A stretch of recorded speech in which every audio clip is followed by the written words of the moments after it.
All right. Welcome again, Realty Pros. As we said this evening, we're continuing our discussion on working with sellers. So we're going to go through the second half of our listing presentation. And then depending on how far we get, we'll dive right into the seller intake. By the time we finish this series on working with sellers, you guys are going to be pros and know everything to do from the beginning until the end of the process. Now, keep that in mind because we have a number of appointments that we need people to send on those appointments for listing appointments. So pay attention. Print out those guides. As you've heard Rhonda say she's done it, several other people, you've heard several people give the advice to print out your consultations, print out your buyer guide, print out your listing guide so that you get a chance to actually digest that information. Print it out, read through it, reread it, call me, let's talk about it in the event that you have any questions, and then call each other too so that you can role play in the mirror, record yourself, whatever you do, but let's be experts with this information, okay? So I'm going to go ahead and begin to share my screen for this evening. And while I do, for everybody that was here last week, if you guys would help me to give a recap of what we discussed last week. If you want to jump right in, I'll go ahead and give you a moment.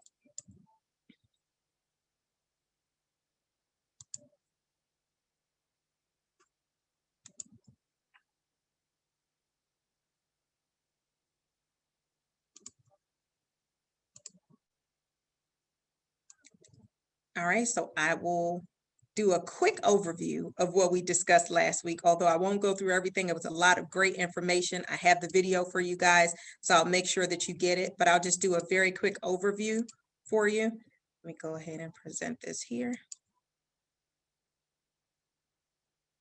All right, so we started out with your listing presentation last week. We talked about teaching your seller client about agency and what the benefit was of having you as their realtor.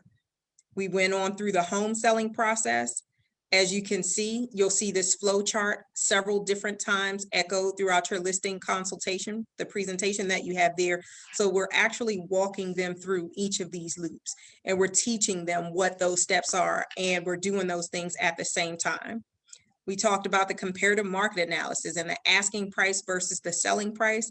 We talked about the buyer's desired price range versus the seller's desired price range, and how that common price range, that's where your market analysis comes into place, because that's going to tell you the market value of the home. Now, we know full well that buyers are going to want to pay the least amount possible and sellers are going to want the most amount possible. That's the nature of the business. However, we're going to talk to both of them depending on the side that we're on. And for tonight, we're focusing on sellers. We're going to talk to them about that common price range, okay? Because that's where your sale is going to happen. We discussed the difference between a comparative market analysis versus an appraisal, okay? We talked about that home selling process. So making sure that your seller thinks like a buyer, those first 2 weeks being the most critical on the market, how they're going to get the most bang for their buck or the most market activity during that first 2 weeks. We talked about the comparative market analysis itself. Then we went through marketing tools. We talked about the role of the internet and just how profoundly important the internet is now to the sales process versus in times past.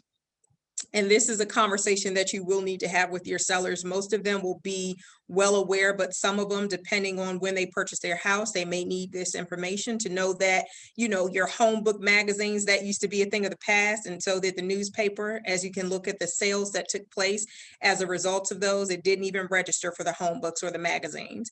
So that being said, you want to make sure that you're maximizing your dollars spent on marketing, and you are marketing in places where buyers are actually looking for their homes. All right. We talked about the various websites that their homes are going to be marketed on. We talked about flyers and postcards, brochures and the like, and then open houses, how important those are to selling, how 52% of buyers who were in their home search process went to open houses. So just that importance of making sure that your seller is sold in advance on the idea and committed to doing an open house. Okay.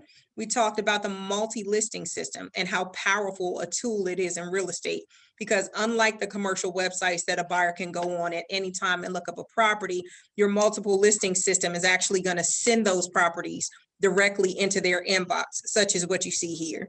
So then they'll be able to look at all the photos, they'll look at the remarks, and be sure to encourage your buyers to look at both the photos and the remarks. And should they get an opportunity, have them to drive around the property to make sure that they're actually interested in the community. All right. We talked about marketing on social networks, how you can market on any or all of these social networks, and just how powerful that is.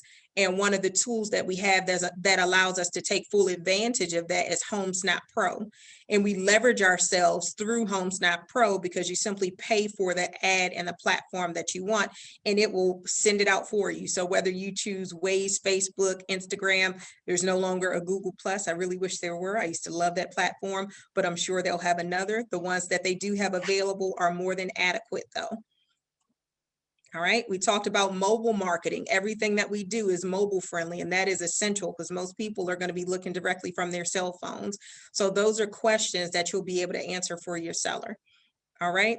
The purpose of all of this is heightened exposure, maximized exposure, so that you can get your sellers the best value for their property. Then we walked through preparing the home for selling it.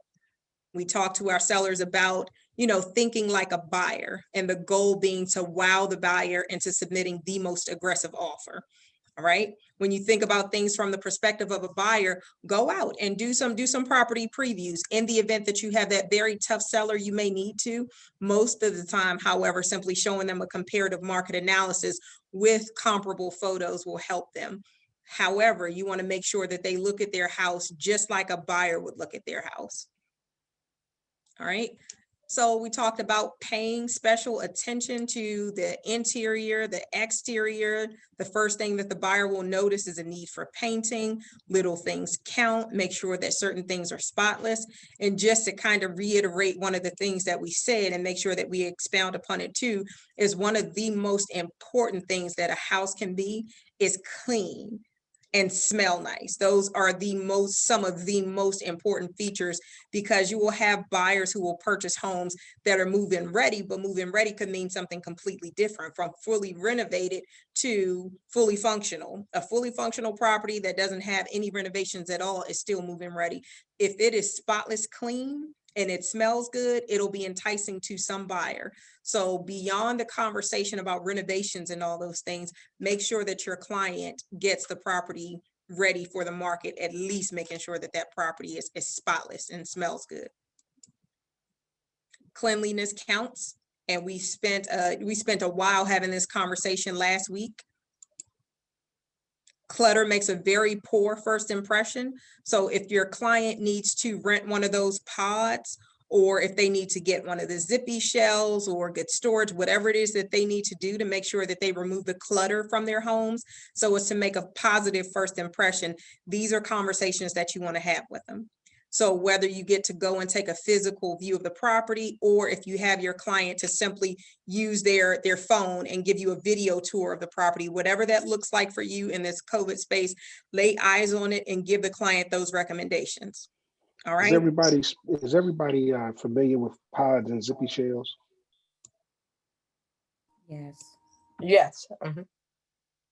Perfect.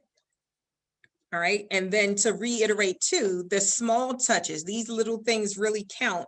So with regards to the appearance of any room, you can really work wonders when you just place small, nice decorative pillows and, flowers, some type of vase or something. Change out the towels in the bathroom. If there's a rug that's really worn, remove it. So just think about those things. Think about what the buyer's eye is going to see when they move into the property or when they walk and look through the property. Okay.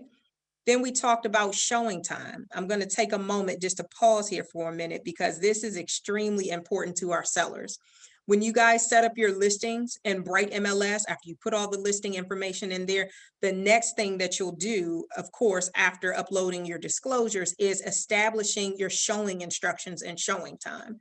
And it's very important to do so by making sure that you include yourself, you're already going to be there as a listing agent, but your clients. So if they're owner occupants or if they have tenants, Anybody that needs to see what's going on with that property, you need to add their information into showing time. And I prefer to add both their telephone number as well as their email address to ensure that they get emails and text messages, because you and I both know everybody doesn't check their email every minute, nor do they check their text message every minute. But your chances are going to double when you send people an email and a text that they're actually going to get that showing request. Okay. And we said last week, for people, for properties that are owner occupied, or if they're occupied at all, make sure that you set that to appointment required. The last thing that you want is to set your showing for a go-and show and have somebody to get an automatic confirmation and go in the house and your client wasn't expecting it. So even if they say, okay, no problem, you can schedule anytime between 10 a.m. and 6 p.m., not a problem. It's going to be appointment required. Give your client the allowance to confirm that appointment so that you can minimize any confusion or chaos there, okay? So another thing that you set through showing time, you establish the showing windows. So if your showing time is from 10 a.m. until 6 p.m., now you get to establish how long your showing window is going to be for each of those agents. So whether that's going to be an hour showing, a 30-minute showing, a 15-minute showing. Now, in this COVID market, I do not recommend an hour showing whatsoever. So when you're allowing those showing windows, you want to make it a 30-minute showing window. If it gets even more aggressive, then 15 minutes at the very least, preferably 30 minutes, because what that's going to do is that's going to have people to commit to being there during their showing time. Oftentimes when you see an hour showing window, the showing can be confirmed from 1 until 2. They're getting there at 1:50 and they're like, oh, we're good. We have from 1 until 2. Then they're still in the property until 2:30 or 2:15 during the next window. So it also allows you to maximize your showings in that day.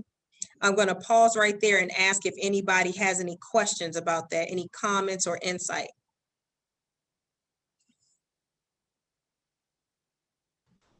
I have a question. Sure.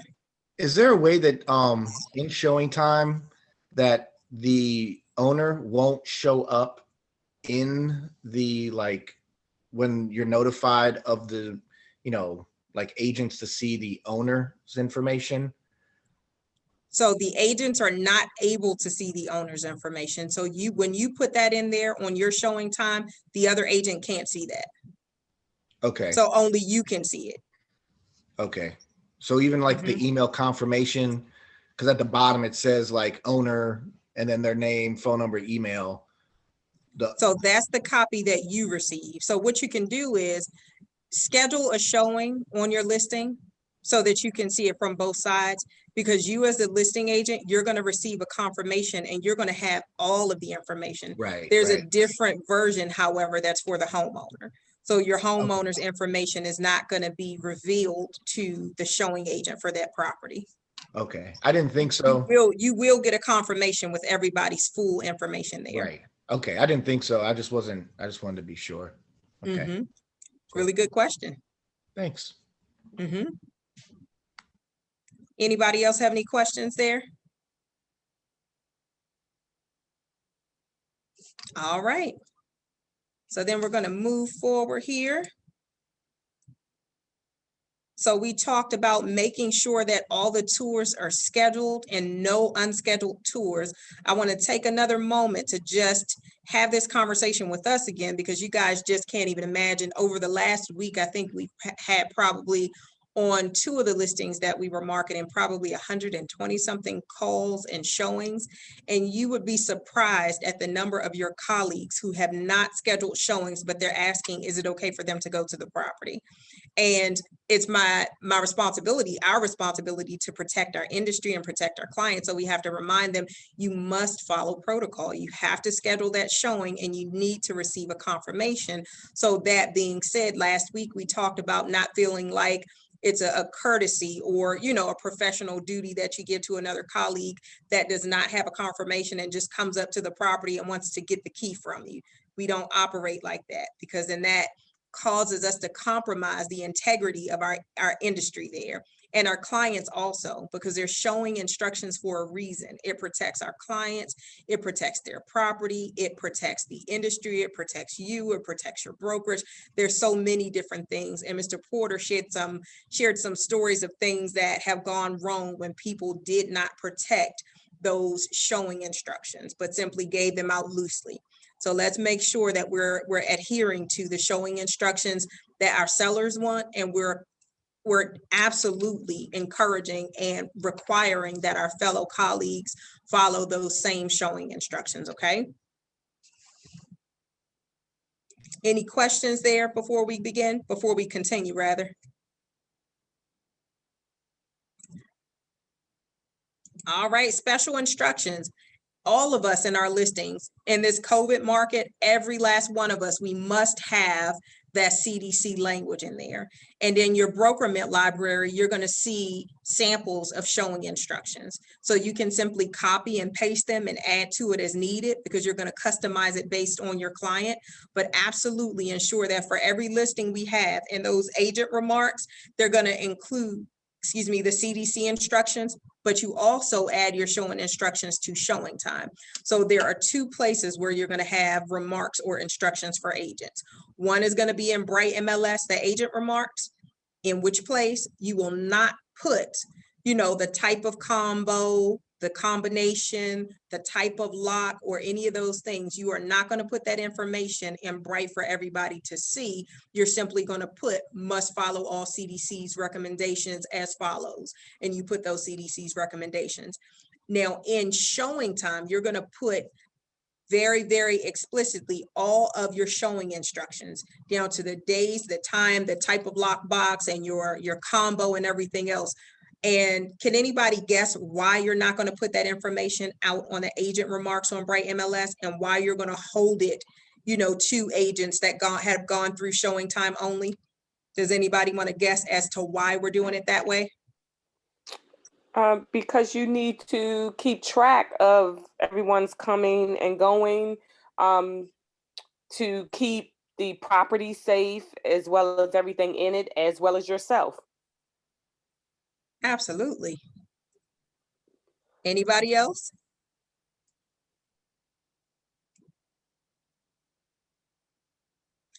That was very well stated, Rhonda. I'll give you an example. I remember back in the day when agents used to put all of the showing information in the agent remarks, and you simply look at the agent remarks, you see the type of lockbox, you see the combo, you see where it is and all this kind of stuff. You didn't even have to schedule a tour, although it was required that you schedule a tour. If an agent doesn't pay attention to where that information is placed, then it's not secure, even from other agents who are not looking to follow instructions and schedule a tour and uphold all of our accountability guidelines. They're looking to just go and show. No, we have to, like Rhonda said, you have to protect your client, protect your property, protect yourself. So that's why we put everything in showing time, because in order for them to receive that information, you will have had to receive a confirmation or the request from them that's going to capture all of their information. So now you know exactly who they are. Their name, email address, telephone number, their brokerage, all of that information is going to be sent to you in an email. So you'll know exactly who's going to show that property. In the event that anything happens, the specific day and time that these people were supposed to have been there. It absolutely helps you to maintain accountability for your clients, for yourself, for the industry as well. Okay. So privacy, that is another thing. And you will from time to time, especially in this COVID market, have people that will say, well, is it okay if I just stay at my home? I won't bother them. I'll just stay, in the family room or something to that and that. What you want to do is say, Mr. or Mrs. Seller, even if you go and sit in your car, please, by all means, allow the buyer privacy during the tour. Do not stay in your home during the tour, no matter how tempting it may be. Does anybody remember any of the examples of last week that we gave that can happen, and some things, catastrophes that have happened when the buyer and the seller, they come into contact? Well, the seller these people are not, most likely are not in the real estate market. So they don't know all the ins and outs of as how everything relates in real estate. And they could say the wrong thing, and that could damage disclosures. That is a really good point. Ms. Porter, I don't know if you can hear me, but Yes, hey, Kermon. I remember what you said happened to you, to your buyer, when they came in contact with the seller, and how they said some things and went on record and messed up the whole thing, and because they did not wait to speak with you first, because I guess they got excited and talking directly to the seller, and how it really kind of messed up the entire deal. And I think if I remember correctly, I think you said that the deal ended up even falling apart, if I'm not mistaken. So I would imagine that because a lot of times the seller might have, or an agent might be there with the seller, and the buyer comes in, the buyer's is really out of their league. They have no idea what they're doing. They have no idea what they're saying. And they can end up not only saying something, but signing something that could mess everything up as well. That is a really good point, Kermon. In that particular deal, the only difference is we did represent the seller. And just like you say, the buyer doesn't necessarily know what to do or not do so as to expose themselves. The seller did not know. So just to reiterate that the situation that we discussed last week, one of my former sellers, she was as sweet as she wanted to be. We gave her this advice: make sure that you're not there and don't allow any unscheduled showings. If anybody knocks on the door, let them know, go through your agent, don't answer any questions. Well, she didn't follow those instructions, and the buyer came past the house with the buyer's agent on a Friday night. Did not call me, did not schedule a tour or anything. And my seller answered the door. And because they were under a ratified contract, she felt compelled to let the buyer and their agent in. While they were there, the buyer and the agent negotiated a pre-settlement occupancy addendum with my seller. And nobody thought to give me a call. This was not in the seller's best interest at all. Wow. So the short end of it is it ended up being a short sale in which it cost us several months of the buyer occupying the property before settlement. The buyer's loan fell through. So because the buyer had already taken occupancy of the property, the buyer literally held us at bay. The buyer literally took the key out of the lockbox and did not allow anybody else to see that property until the buyer was able to get a pre-approval and actually go through with and commence settlement. And the agent, the agent did everything that they needed to make sure that their client's interests were upheld. And as unethical as all of that was, it could have been avoided had, they followed instructions and the seller client heeded the advice and the wisdom that we give them. So we share these stories with you guys. Hopefully they'll be very vivid in your imagination so that you can share some of these with your seller and your buyer clients, because they don't know what they don't know. And we don't expect them to. So this is why we share this information, to help them. Another thing, if your seller is there, and say by chance, Kermon, you said something that I want to elaborate on because it's an excellent point. No, it may have been you, Rhonda, my apologies, about disclosures.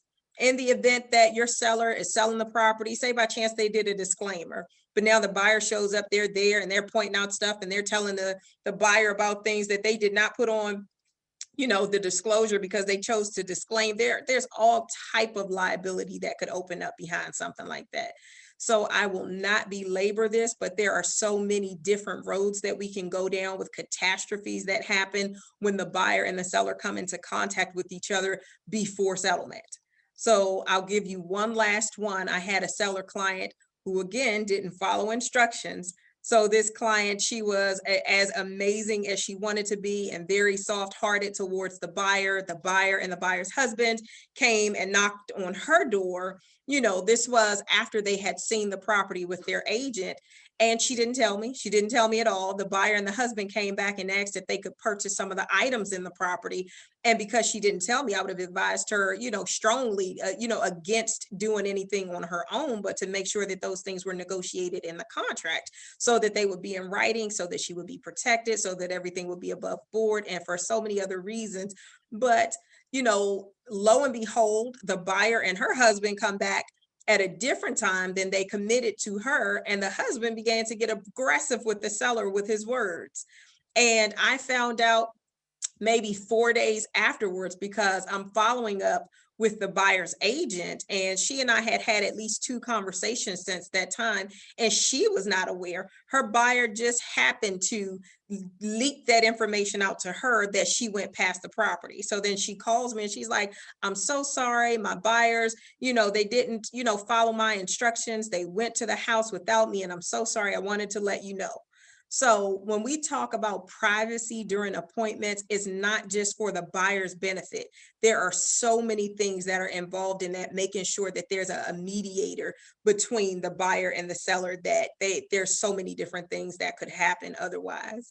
So let's make sure that we do our best to advise our clients, and telling them those stories may be helpful.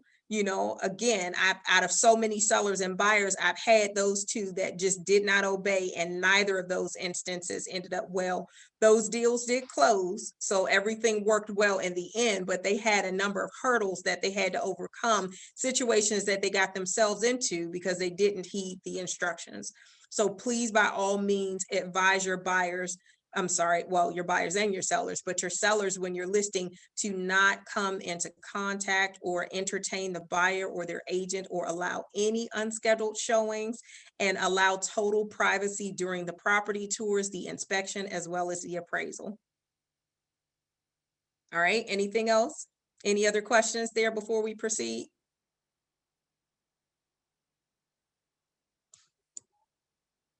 All right, and herein lies everything we just said, summed up in one, not even a sentence. Unscheduled appointments not allowed. All right. So then next, the showing. When agents go to the property, you want to make sure that in the event that the seller is still there, because you will see from time to time the seller, somebody will show up 5 minutes early, or they'll get there, 10 minutes after their showing window or something. There will be a time every once and again when your seller is going to come into contact with the buyer's agent or the buyer, not because they're disobeying, but because somebody was early or somebody was late. So in those cases, you want to advise your client that there's never a need for them to open the property for anybody. Anybody that has a confirmed appointment will have access information. So they do not need to assist anybody, because there's no way for them to know, is this the person that has a confirmed appointment? It's not like they're going to check the person's ID. So we want to make sure that we protect them. Okay. So if by chance the seller's home, if the sales associate, if the agent introduces themselves, they can just hand the seller a business card, and the seller is to advise them that all questions be directed to their agent. But they do not need to assist anybody with access. If somebody says, hey, I'm here to show your property, and knocks on the door, can you let me in? I'm a little bit late. No, they don't need to do that, because we need to verify that that person has a confirmed appointment. Otherwise, there's no accountability. All right. So we went through the results of positive showings, and in multiple offer situations, how you're going to do contract presentation for your sellers. And let's pause there for a moment, and let's talk about some of the multiple offer situations that we've seen and how we handle those. Does anybody have any questions or anything that they'd like to throw out as a, maybe a topic for this multiple offer situation based on the aggressive market that we're in? Sure, I do. So looking at multiple offer situations, how do we, so I understand that we can have an addendum and, try to, so let me retract. So we have our list price. A lot of offers are coming in. Everyone's going to be over the list price. The real challenging aspect is the appraisal, and then getting that buyer to bring the difference of what they originally wanted to come in at out of their pocket. So I guess my thing is, how do we get them to give that money that they said that, you know, you went, you know, 40,000, 50,000 over the list price just to get on the contract, hoping the appraisal comes in low. But no, I need you to bring that 40, 50,000 over the list price to the table. Is there a way that to bind them to that? Absolutely. And thank you so much, Curtis, for asking that question and bringing that to the table. Okay. Now, I know that there are a couple people on this call that have had that experience. So before I answer Curtis's question, is there anybody that would like to take a stab at it?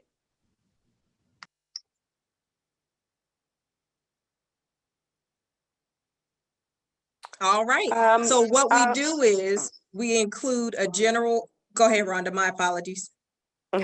That's exactly what I was going to say, to include the general addendum, because we did that for my listing client. We included the general addendum. Now, of course, they may not always agree with it, and you know, it's a negotiation with that, but you put that in there. Thank you for that, Rhonda. I'm going to elaborate on that so that makes sense to everybody. Once you start receiving multiple offers, you're going to have to vet those offers with your seller, right? Some of them are going to be better. Some of them are going to have a higher price point. Some of them are going to have other terms that are better. Some of them are going to have little to no contingencies. Some of them will have a lot of contingencies. Well, all of those are points of negotiation. So when you receive an overpriced offer on your listing, it's not worth the paper it's written on if the buyer's not willing to put their money, you know, where their mouth is, so to speak. So what you do when you're countering those to determine which one your seller client is going to accept, but you don't send back the signed copy of the contract, you send back what you want those counters to be. And one of those counters needs to be a general addendum that says buyer agrees that if property does not appraise for the contract price of, and you put that dollar amount, that the buyer will pay the difference, period. Okay.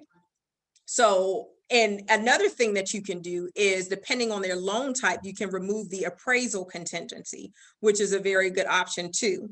And as you'll see in the market that we're in, with things being so competitive, buyers will be willing to do what they need to do in order to get that property. Okay, so you include that general addendum as a counter for the buyer to sign off on before your seller ever accepts their offer. Now, it's not one of your disclosures in Bright MLS, but it is a direct counter to an overpriced offer. And what you're going to do in doing that is it allows you to weed out the buyers that are serious and the buyers that are just offering over list price so as to get their offer accepted. Okay, because the buyers that are very serious and that are willing to pay the difference, they will be willing to sign it with no problem. Okay, so one of the things that you're going to see quite often, either a buyer will be willing to pay the difference, or they'll say the buyer is willing to pay a difference up to a certain amount, or they'll say the buyer is willing to split the difference with the seller. So those are the things that we've seen most frequently in this market. And the way that you effectuate that is with the general addendum, including that language, having the buyer to sign off on it before the seller signs their contract and ratifies it. So with all that said, so if there happens to be an offer that is, you know, extremely over the list price, is that where you would also start to make the actually just communicating with that buying agent that you might like, look, why don't you just adjust your offer to where you know your client is going to be comfortable, or just let them go off the deep end and like have a really overpriced offer? So that's a really good question, and I'm glad you asked that one too. This is definitely worth quite a bit of conversation here. Your goal as the listing agent is to get the highest and best value for your client. So although it may be a matter of back and forth in terms of negotiations and documents to get them to that point, it's absolutely worth it. Because let's just use as an example, say by chance you have a property that's worth, you know, $650,000 and the buyer offers $700,000. You wouldn't say, okay, reduce it to 650 to 660 and we'll accept. No, accept it at 700, because one of the reasons, the most important one, is that is a legally binding contract. And if that buyer agrees to pay the difference, and if they agree to that $700,000, then it's your seller's right to receive the highest and best value for their property. Okay, so we wouldn't negotiate downward. We would make them ante up and pay what it is that they need to pay in order to satisfy that contract. Okay, so in the event that, so here's another thing.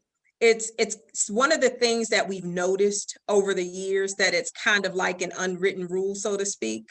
So I would love to have one of these conversations where we have an appraiser to give us their opinion, but we've seen this over and over again.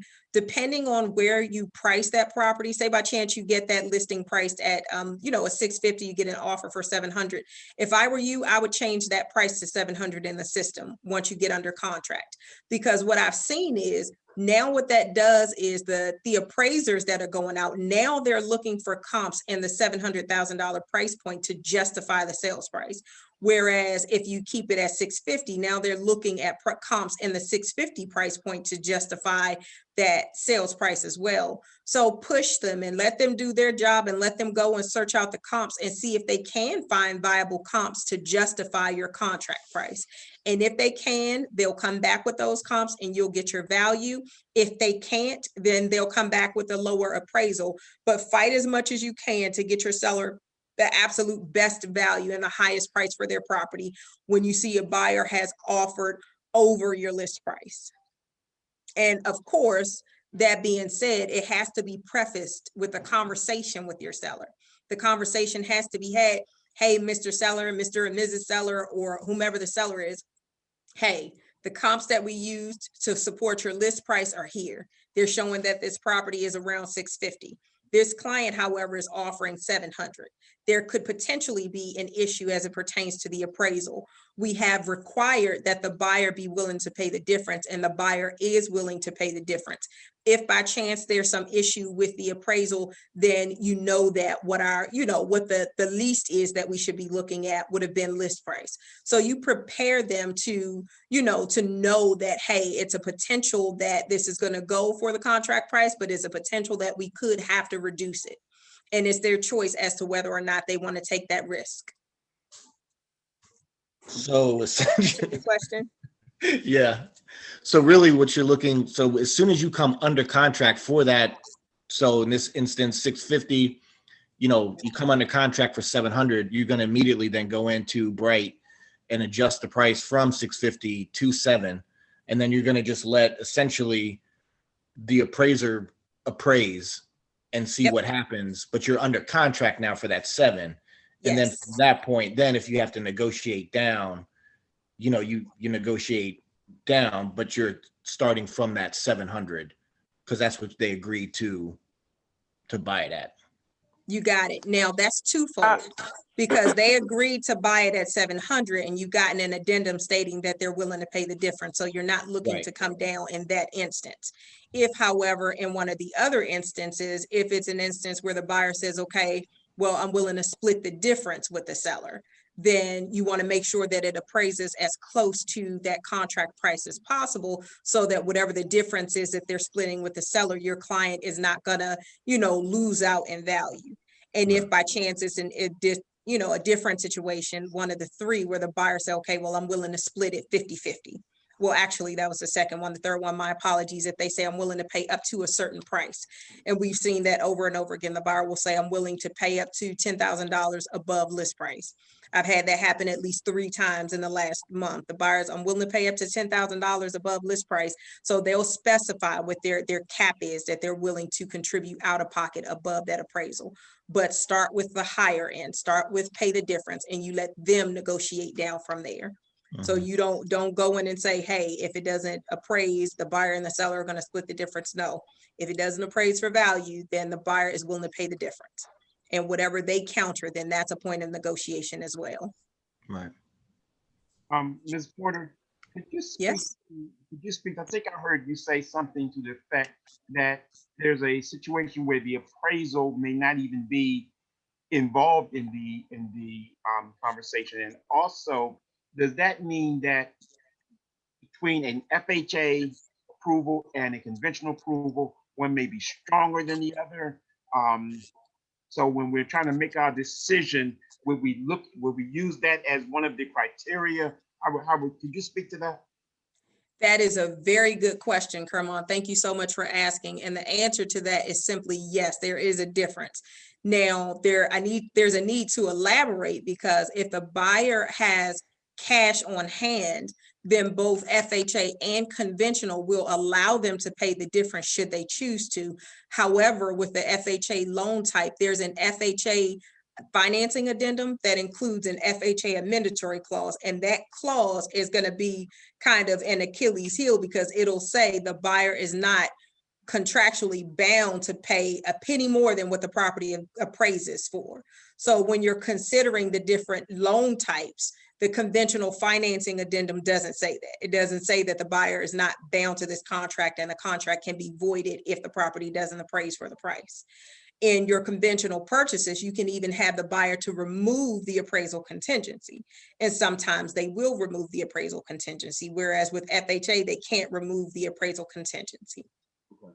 Got it. Thank you. Okay. Now they can remove that amendatory clause. Like, they can't remove the contingency altogether, but they can remove the amendatory clause itself. Yep. And they can pay the difference. I have a question. This is Aurelia. Sure. So you're saying that because I'm trying to understand, if that clause is there for FHA, how can you do a general addendum, binding them to the amount that's above? That's an excellent question too. I'm so glad you asked. So in the buyer's offer, their agent, if their agent is, they know their documents, and they're going to include what's called an FHA financing addendum. What you can do as one of your counters, if by chance you have if the buyer has offered over list price and you're countering with the addendum that the buyer is going to pay the difference, then another counter, you need to remove that FHA financing addendum. Okay, you remove it from the contract altogether. All right. Now, that being said, the lender will have an addendum like that they need you to sign off on, or that they need your seller, my apologies, to sign off on, but it'll be a lender document that's not a part of your contract. So you can counter to remove that addendum from the contract between the buyer and the seller altogether, so that the one that you've represented there, that the buyer is willing to pay the difference, so that there's no conflicting language.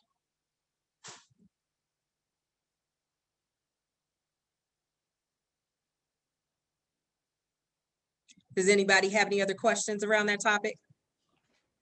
I do, Jasmine. And Hey, Angela. hi, you may have answered it, but I guess need a little clarity. When you're using that general addendum, and I know you just talked about, removing a financial addendum, whether it's FHA or whatever. If you have a financing addendum and you have the general addendum that says, the buyer's willing to pay more above that loan amount or appraised amount, wouldn't you have to remove the financing addendum? Because I would think that they would say, oh, I'm willing to pay it.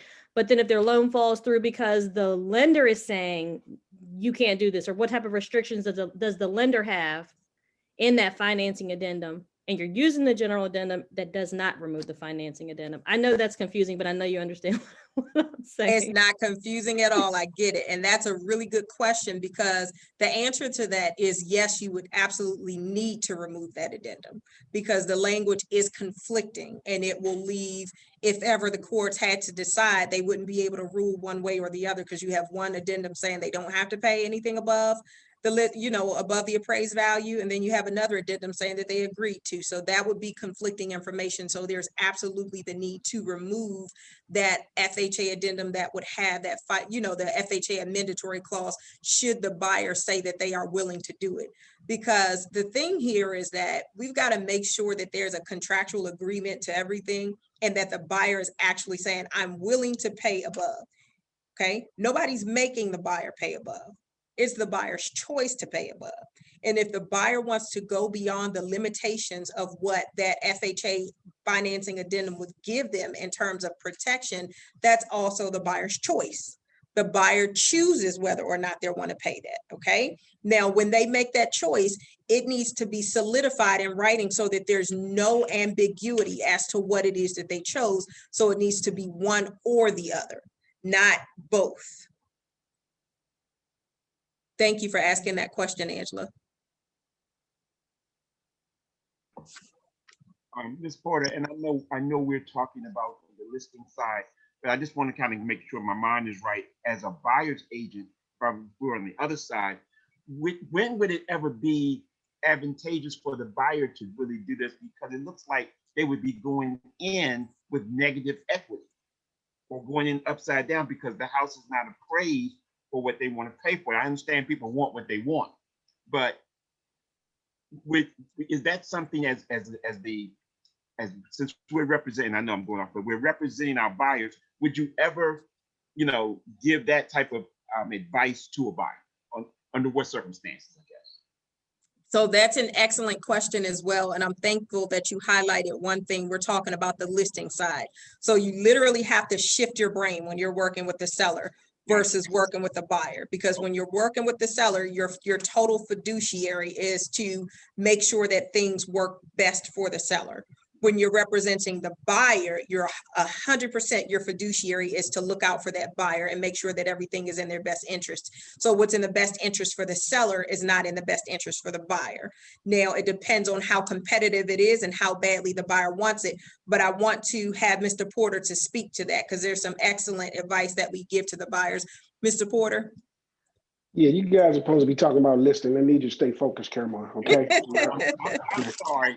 Please. I know. Okay, but let me just answer. I just want to answer. I'm gonna just give you a concept really quickly.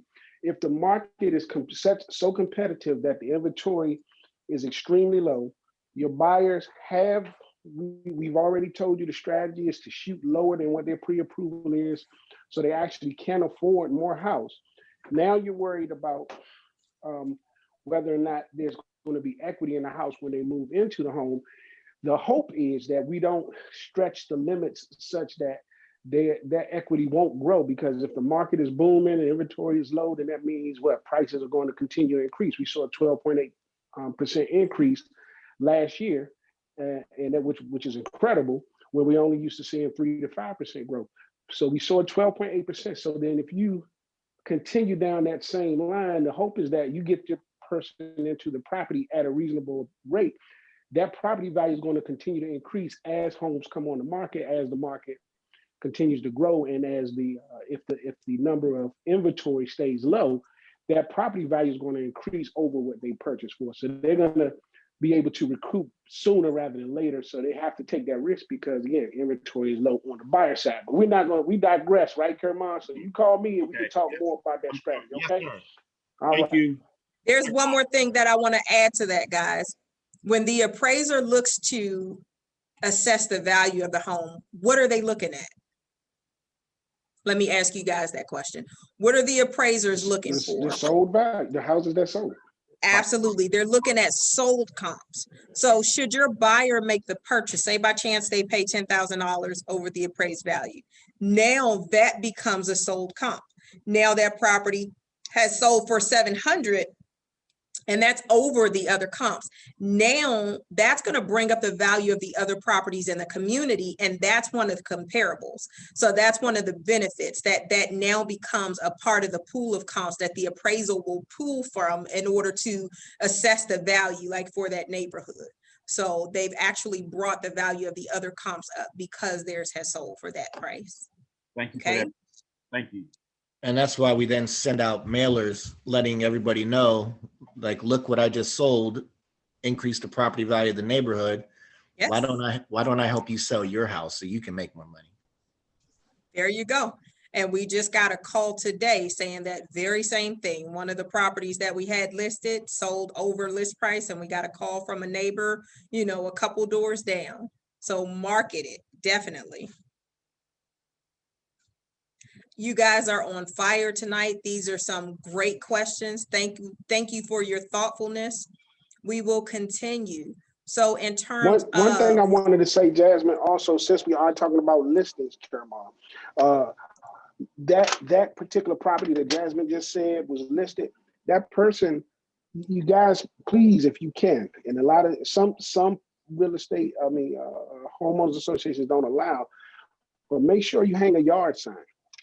Okay, that yard sign is valuable because people are watching to see what you do, and if they see that yard sign go up and under contract real quick, they're going to start calling and say, hey, you know, I see your phone number. Can you do the same for me what you just did for my neighbor? And that's really important. And that lady was looking for someone who specialized in the neighborhood. And be quite frank, that's the first time we listed in that particular neighborhood. But that's what she was looking for. That was what her expectation was. We were able to say, hey, not only that, we have a list of people who are looking for a home in your neighborhood that we just had to reject. So we you know, you're in a really good position. Make sure you hang a yard sign in your listings. there it is. There were, I think, 17 offers, but 17 offers and only one could get accepted. So go figure. Of course, we have a lot of people we can reach out to sell their property very quickly. All right. So we're going to keep going, guys. So we talked about the multiple offer situation and offer presentation, negotiation terms, and all those things, but you're walking your seller through that process. You're letting them know which items on that contract are points of negotiation. And of course, the first and foremost thing they're going to think about is the purchase price. Of course, that's a point of negotiation, but there are also some other aspects of the contract that are negotiable as well. Does anybody want to throw some out so we know what those points of negotiation are? Earnest money deposit? Yes. Seller concession.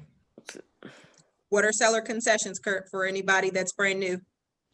Basically money that the seller is going to give to the buyer to go towards their closing. Yep. Anything else? Rent back conditions? Yes. Home inspection. You guys got it. Keep going. Let's see if we can get through all of them. Keep going. And exclusion. Yes.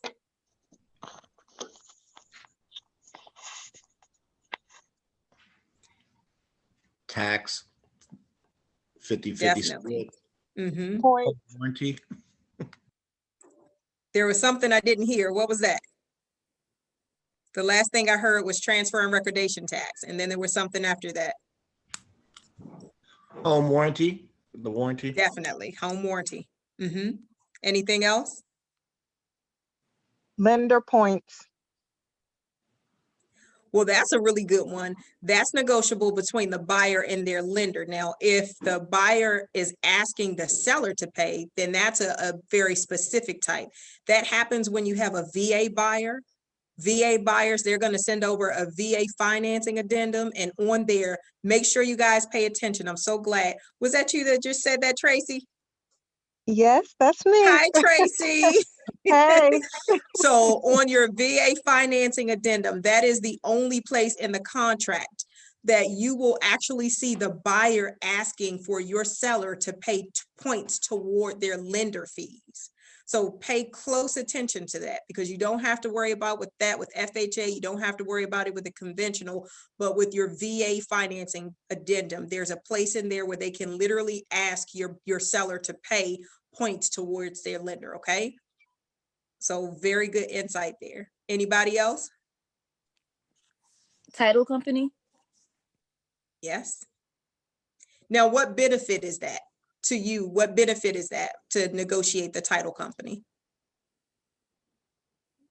If your seller is purchasing a property and maybe they are using a particular title company. It might make the transaction easier if you can keep them all at the same title company. Oh, yeah, that's a very good point. There's so many reasons, guys, that title company piece is a crucial part of negotiations. Now, it's not going to be 100%, so the buyer will not always work with your title company as the listing agent, but there's so many reasons. We could go through a whole segment just talking about the benefits there, but we won't because we've got to continue. Other points of negotiation? With what conveys with the sale, be a part of that? What will convey Yes. the house? Yes, somebody said inclusions and exclusions. So yes, definitely, Settlement date. definitely. You guys are awesome. So essentially, everything in that contract is negotiable, guys. And as you're presenting these multiple offers to your seller, long gone are the days where you're just looking at contract price or offer price. Because remember, each one of these are points of negotiation. So you want to go through that contract with a fine-tooth comb and pull out all of those things before you even present it to your seller. And you're going to just look at those offers and compare it to the other one based on all of these different negotiation points so that your seller can see very plainly which offer is the best, which one is going to be the runner-up, the competitor, if by chance there's some that are identical. These are the pieces that are going to separate the winning offer from the one that may get backup or from the ones that won't even be considered, guys. So make sure that you're looking at all of these different negotiation pieces when you're advising your seller on the best contract to choose, and make sure that in the event that there's anything that needs to be countered, that your seller counters them. Because say by chance the offer is at 700,000 and another one's, at 700,000 as well. They're both 700,000, but one of them has a 60-day closing. Another one wants the seller to pay all the transfer recordation. Another one wants the seller to pay 2 points towards their lender fees. Another one, so even if they're all the same price, $700,000, these other points of negotiation, that's what's going to determine, along with the purchase price, how strong the offer is. Okay. Does anybody have any questions with that? All right. So then once you and your seller have ironed out all of your negotiating terms, then of course you make your counters. And then that's when you go to accepting an offer. And a good strategy is to make your counters and get your counters signed off on by the buyer before you ever have your seller to sign off on anything. Because what your goal is to get them a fully ratified, legally binding contract as soon as possible. And to be able to do that, you want to make sure that everything that the buyer is agreeing to is very clearly presented with a signature or an initial indicating that these are the terms that they're agreeing to. So anything, if your seller has to counter on price, if your seller has to counter on any of those other negotiating terms, you send back over that buyer's offer with those points countered and a place for the buyer to sign. And if they sign back off on it, now your seller has a full offer that should they accept, they can ratify it on the spot. Because otherwise what happens is you send back over the signed offer and you have a few counters and now you're waiting on the buyer to get it back. Then the buyer sends it back and they have a few counters and you're waiting on the seller to get back. Then the seller they missed an initial, so you're waiting on an initial. Then the buyer missed a signature, so you're waiting on a signature. All the while, there are other contracts that are coming in. So it's just a waste of time that can go on for days or even up to a week. Okay.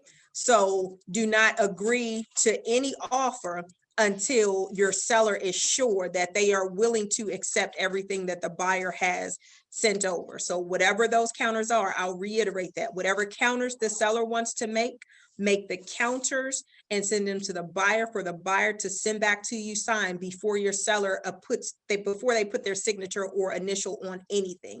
That's how you're going to protect your seller and make sure that they're getting terms that are agreeable to them. Okay. It also gives you an indication of how well that person is going to work with you, if they're ready to close the deal, if they're a go-getter, if they're aggressive, if their buyer is serious. It's going to give you an indication of all those things, and that'll help to let you know. All right, so then that's when you're gonna ratify the contract, guys. So you do not have to go at length in this discussion with your seller. So let me make sure that that's perfectly clear.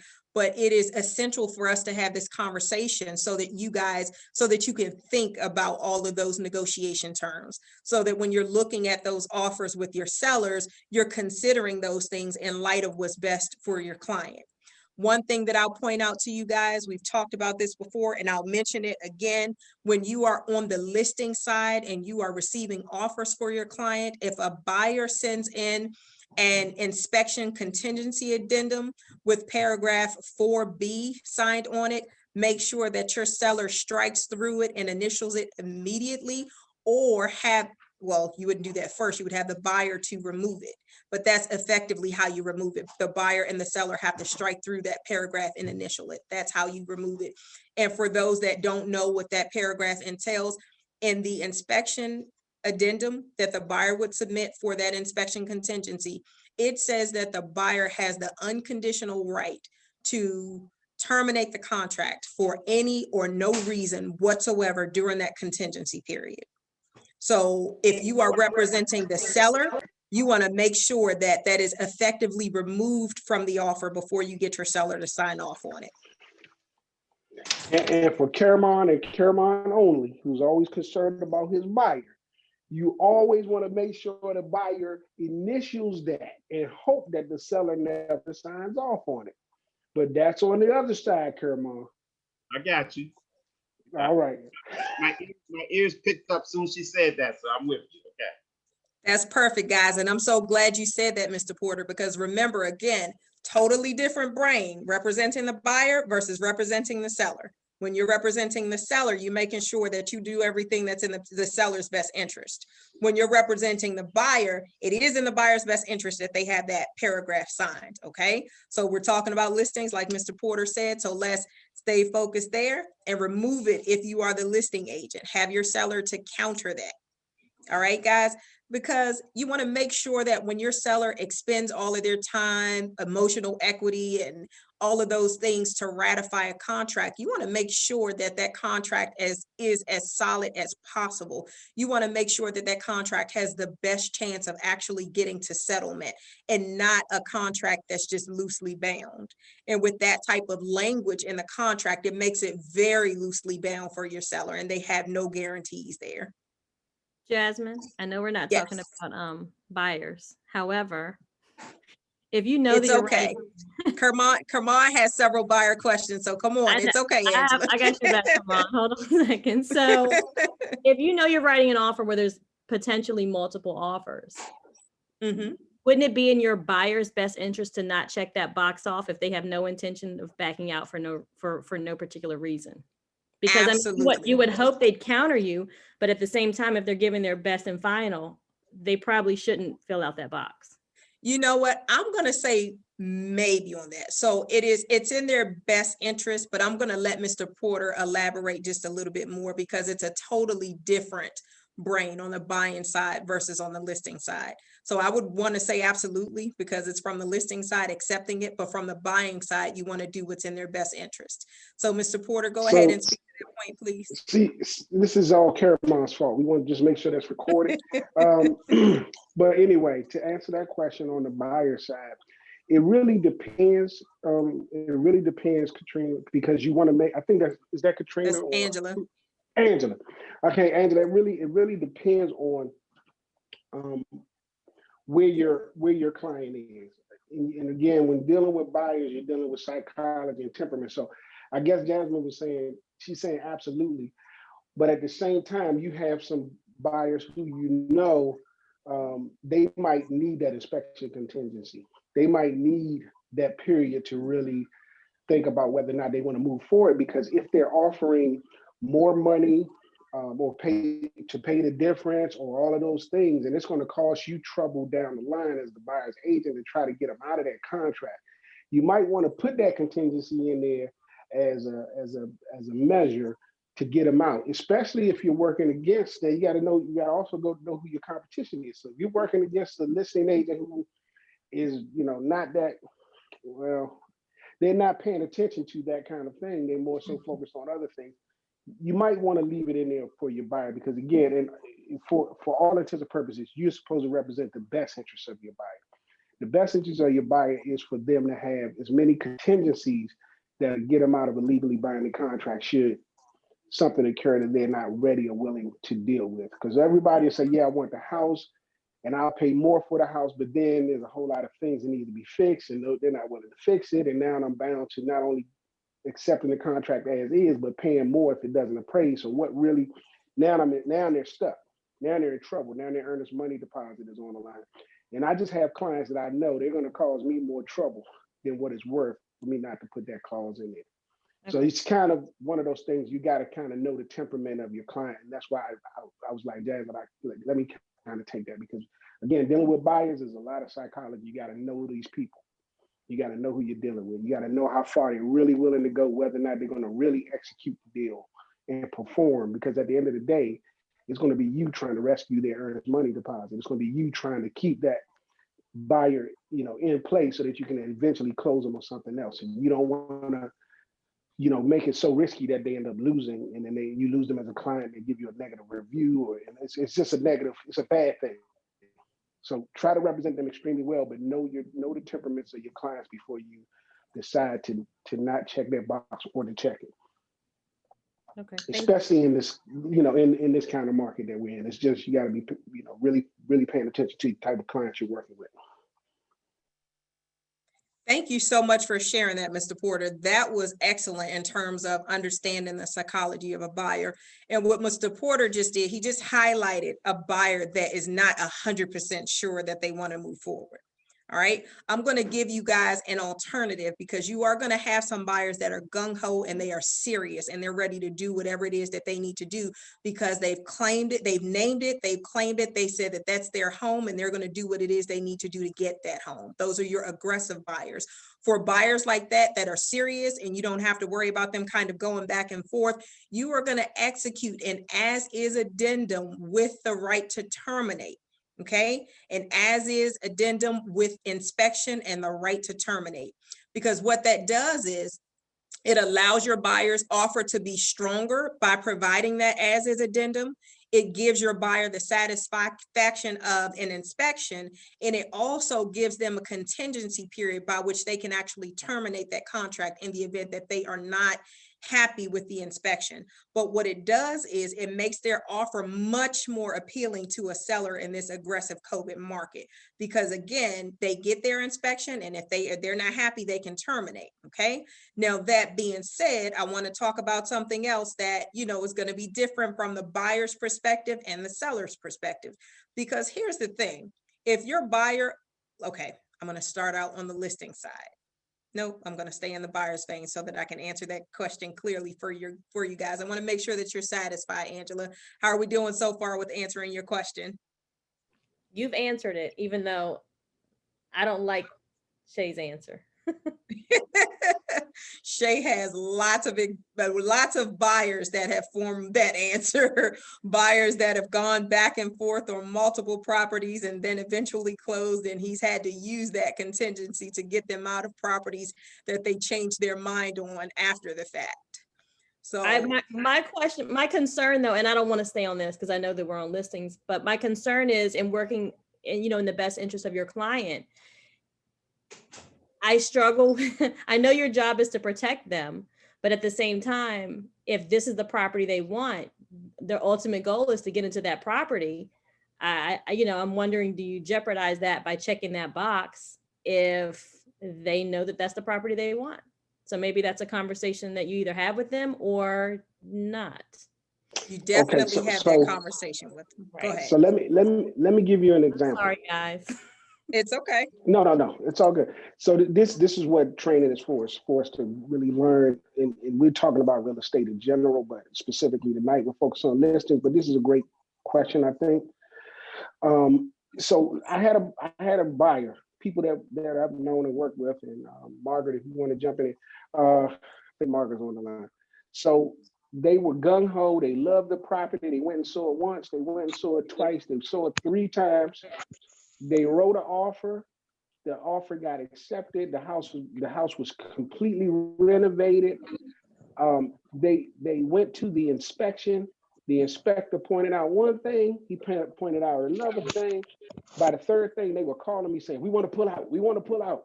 But it was nothing to indicate prior to that they would ever want to pull out. This was the home of their dreams.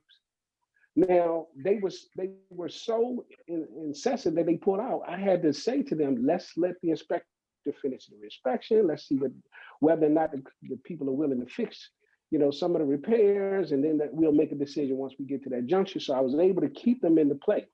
Okay, so this is really important. So that happened.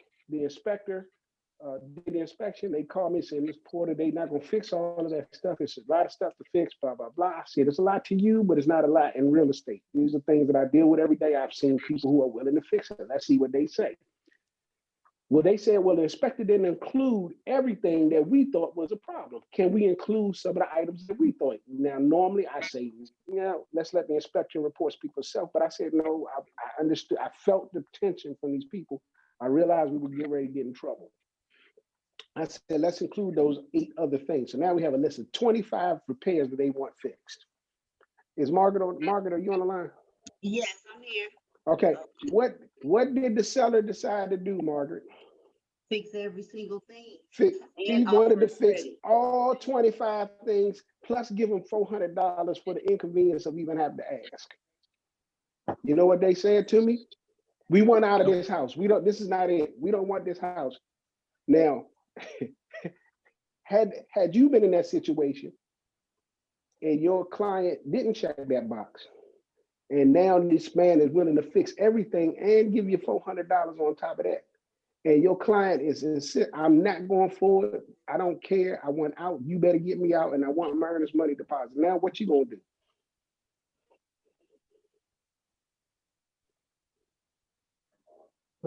So those are some great points, guys. And just to wrap that whole conversation up, that is a conversation that needs to be had with the buyer when you're presenting their offer. You let them know what those options are, and you let them know that one makes their offer much stronger and much more likely of being accepted, and another one makes their offer less favorable, but it is their choice as to which one they choose. Okay. And so for just to put a pin in it, so my point was only that particular clause being checked by my buyer and signed off by the seller was the only saving grace that we had for that particular buyer to get them out of that contract at that point and to retain their earnest money deposit. Had we done any other way, they were willing to fix everything. The house would appraise, we had no other contingencies. Now my buyers are in a home that they're upset with or forced to go to settlement, or we're trying to force them to go to settlement, or they lose. So my point was, guys, is you have to know the psychology. You have to understand what risk you're taking, and you can do it. I would just say, it's really about following, doing what you can to get that contract accepted. I'm not afraid to put that check mark on there because I know the seller can always scratch it off. I know that people say that that's a leveraging piece. I'm not sold on that point yet because I've gotten many contracts accepted and I've always checked that box for my buyer. So now to Mr. Porter's credit. Okay, so great job with that. From the listing side, we don't, that's not something you ever want to see, but to his credit, there are very many agents who do not even pay attention to the fact that that box is checked or even that it's an option to be checked. Many people look at that inspection contingency addendum as if it's all one, as if you accept one piece of it, you've accepted the whole. So you check off on the different inspection types, the bottom of the page in that paragraph. They think that it all flows and goes hand in hand. So many people don't even pay attention to the fact that you can remove that. So that's how when you're operating on the buying side and you're representing your buyers, you're going to be able to get a number of contracts accepted even with that box selected, because the sad truth is that a lot of times the listing agent didn't pay attention to it, or, you know, didn't separate it, doesn't know the difference, and the seller doesn't know the difference. But because you guys do know, we want you to make sure that you're being responsible to your buyer if you're representing your buyer. And for tonight, we were talking about the selling side, but that's an excellent conversation because we want to make sure that you guys have depth and perception so you know how to advise your client in these matters.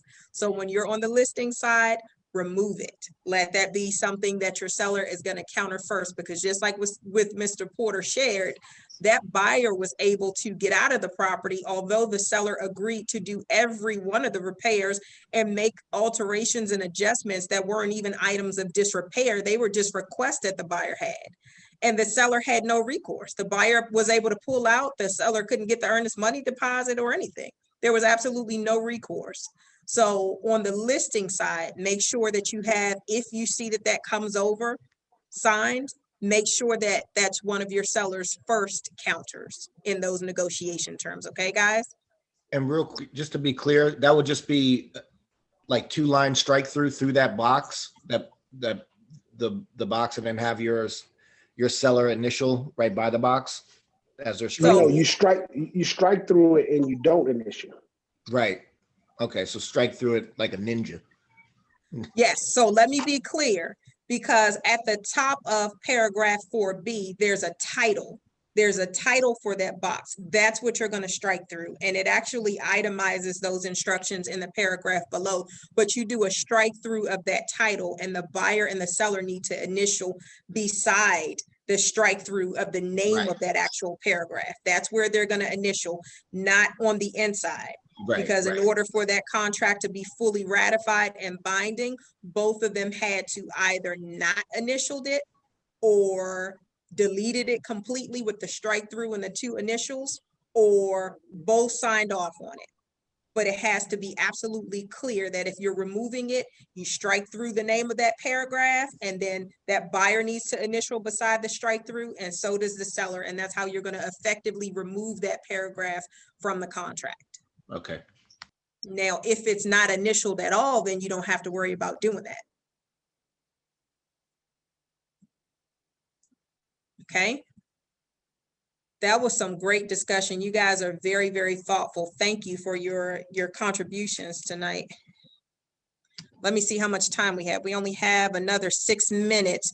So I think we can get through the next couple of slides because they're going to be straightforward. We'll see. If not, we're going to pick back up here next week. All right. So once you've ratified the contract, then you'll advise your seller that the next thing to begin is removing contingencies. And chances are the very first contingency to be removed is none other than the inspection that we've been talking about. Okay. So you advise your client as to what that process is going to look like. That buyer's going to need to schedule, or actually their agent will schedule the inspection through showing time, just like they would have with the other, their walkthrough, their showing. Everything needs to be scheduled through showing time. And you just let your seller know what to expect, like from that property inspection. They shouldn't be there. The inspector is going to look at everything that they can see, from appliances to plumbing, electrical, HVAC, roof, attic foundation, general structure, and, everything that the inspector can inspect, they will inspect. So you just want to make sure that your client is aware that that's going to happen and they need not be home during that time. Okay. The next contingency likely that they're going to need to remove is going to be the appraisal contingency. So your goal again is to present your seller with a fully binding ratified sales contract that'll be all but closed. And the way that you do that is to remove all the contingencies so that now you have a non-contingent contract. So this next contingency to be removed is the appraisal contingency. All right, so you're going to talk to your client and you will have had that conversation in advance about the appraisal when you talk to them about the market analysis and how they're different.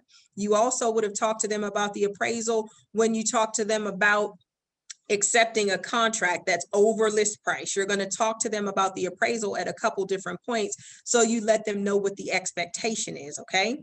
Now there's one piece that you want to mention to them as it pertains to repairs or as it pertains to the report that the appraiser gives that differs from the inspection? Is there anything that the appraiser, and I'm going to throw this out there to you guys, is there anything that you want to advise your client of as it pertains to repairs that are requested by the appraiser versus the repairs that are requested by the by the inspector?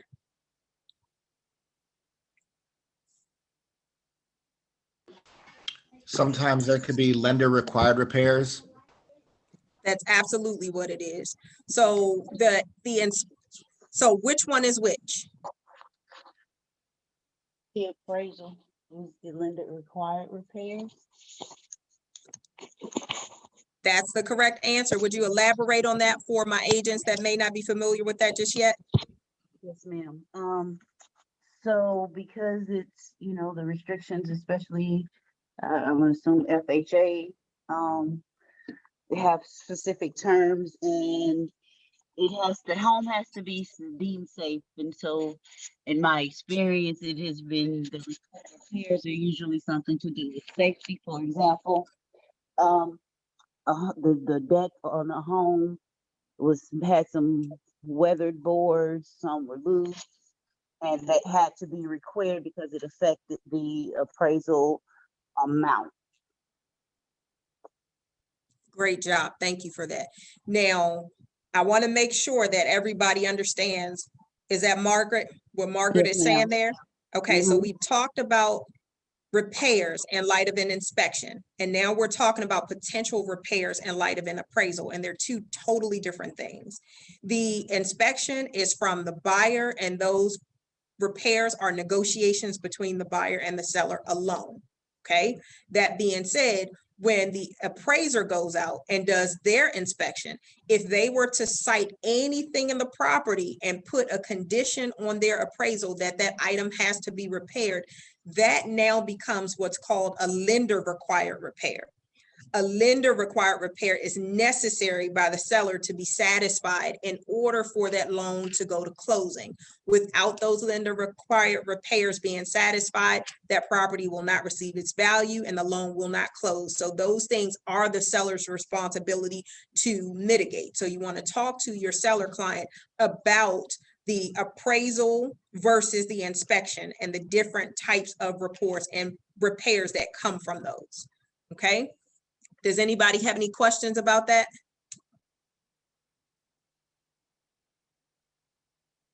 All right, we're winding down. I'm going to continue because I want to get us off here before it gets too late tonight.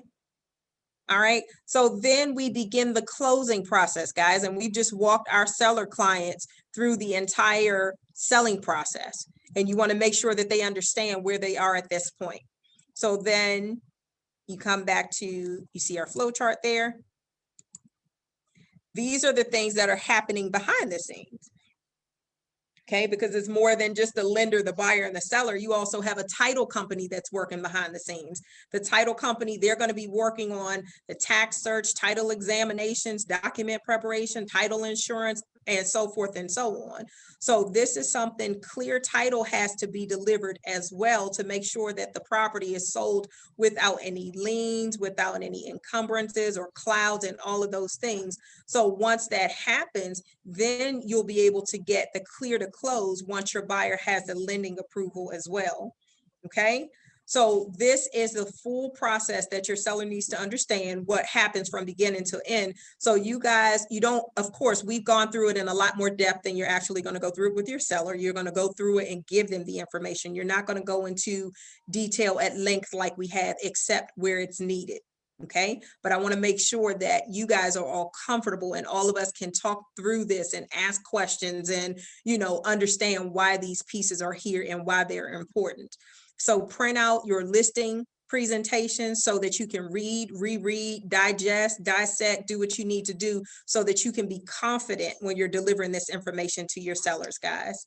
This is really going to set you apart as an expert, and it's going to help your client to feel really comfortable with you as a professional because you will have provided them with some needed education. Okay, so then you'd be going down to your settlement, and I'm going to skip through this next piece very quickly because we're almost on time and I want to get us out of here. So at this point, you should be telling your sellers what's next. At this point, after you've gone through this, you should be getting to a point where they're about to now sign off on your listing docs. Okay, so you see the first thing, what's next? Well, now you're going to sign the listing disclosures, and we call them disclosures to try to make it seem as, as less intimidating to the client as possible. They're your listing documents. It's your agreement, your brokerage agreement. Okay, you'll need a copy of the key.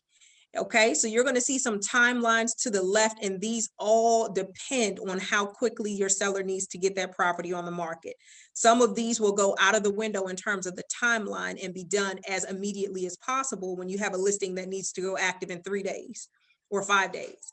But the vast majority of the time, the seller will need, a week, 2 weeks, whatever the case is, to begin. So if this is the case, as long as you stick to the timeline, you make sure that everything is done in the time that's needed. Make sure you have a copy of that key. You install that lockbox. You send an email over to info@Porterhouse Realty Pros, or send a text message to 775 best for me so that we know to install the yard sign. Send that request and send us the address. Schedule your photography, then make sure that your client has prepared the property for showing. I'll give you one pointer. You're going to have that conversation with your client. When they feel like they've prepared that property to show, ask them to do a video call with you. If you can stop by the property, that's fine. I get it. We're in the virtual space in COVID. So if you can't, not a problem. But make sure that you have them to do a video call at the very least, so that you can lay your eyes on the property and see what it looks like before the photographer actually gets out there to take the photos. Because chances are there are going to be some things that you'll need to say, okay, well, you did great over here, but make sure you remove all those items from the countertops. Everything on the countertops and the bedrooms and the bathrooms, your dressers, make sure it's all beneath the counters. Make sure it's in drawers or dressers or something, so it's as clean and neat as possible. It's really going to help your photos, and it's really going to help things to show well. So you guys are going to be able to need to give them that insight. So either go take a peek at the property, or ask them to do a video call so that you can see it. Then you begin the showing process. All right. So we have gotten through, wonderful. We've gotten through to the end of your listing presentation, guys. Great job tonight. I'm going to pause right there for questions, for comments from anybody before we wrap it up, because I want to let you guys go.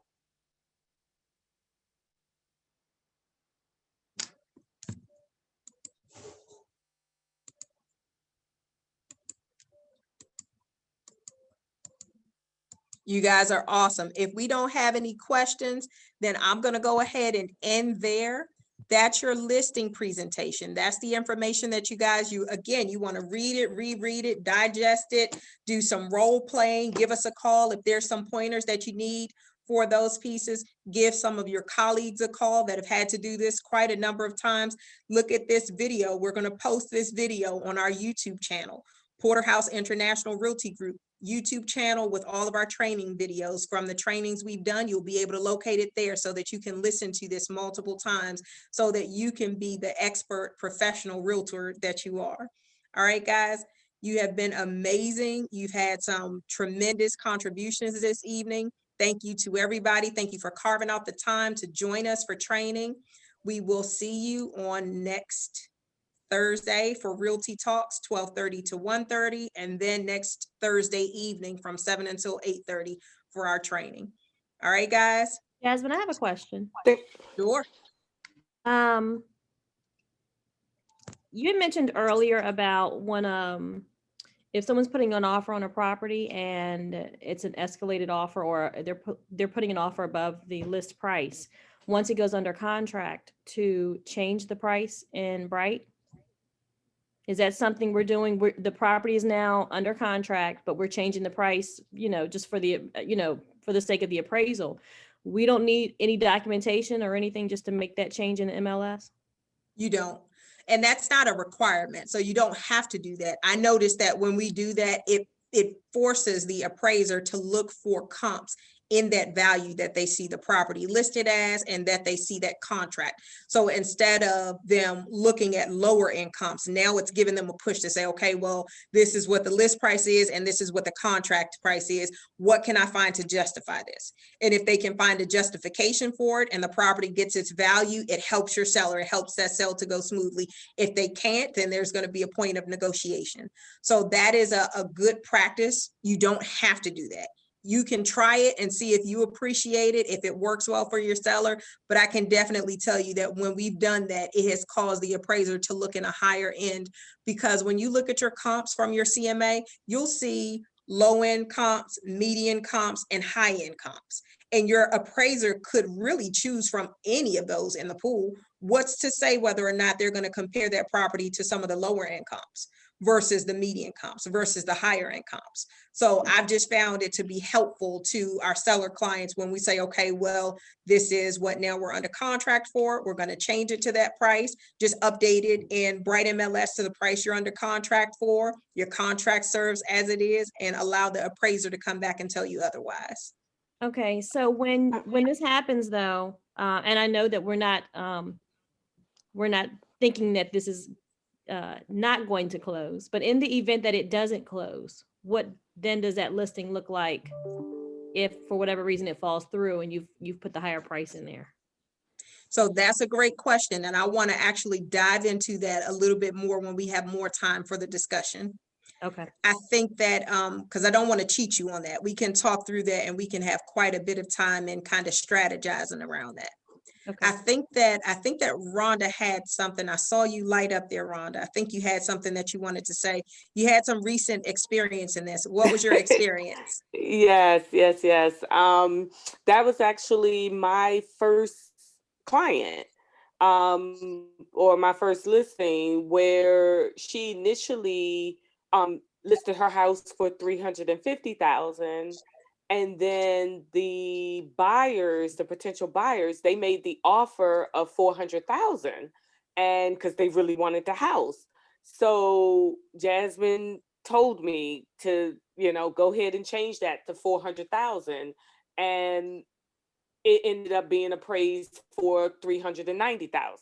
So it definitely does work, because that's what they were looking for, that once we changed it, and she ended up getting 40 grand more than what she initially was going to list it for.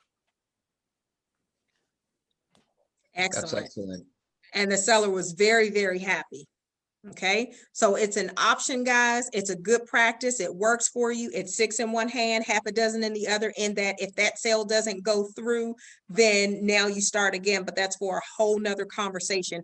When that sale does go through, it's going to push that appraiser to try to justify that sales price. And that's exactly what happened in that case. Okay, thank you. You are welcome. You guys are the best. I'm going to let you go. Have a great rest of the evening. If you need anything, give us a call. We're at the office. We're going to leave shortly, but I'm available by phone in case you have questions or need a little bit more insight. All right, guys. Have a great evening. Thank you. Have a good evening. Have a good night. Have a good one. Have a good night. Thanks.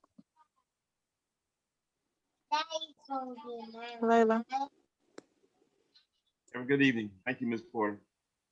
Have a good evening.